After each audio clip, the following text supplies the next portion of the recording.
Hapit na gyud ang Valentine's Day. Hoy, Andre, kunya og hapit na. Nadi kay uyab. Wala, pero nara ko'y crush.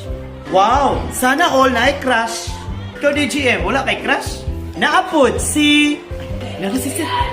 Okay, good morning class. Okay, para sa inyong arts.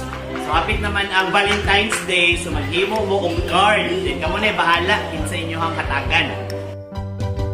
Please bring materials para sa inyong arts tomorrow. Okay, sige. Start na mo og himo. Sir, si GM, sir, ay sigig sinamok. Mangula mo gamit. Unsa man na GM? Nganong wala man kay materialis? Sorry, sir. Nalimtan, gid sir, ay.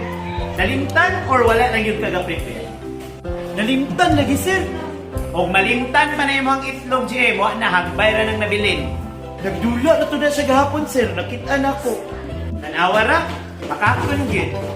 Sorry, sir. Bantay lang jud ka na ko, Andre. Oo, dili magingon anak kay 9 months karon. GM, gamitan na lang dia unsay na ah. Erika, Unsa man? Imuha din yung card.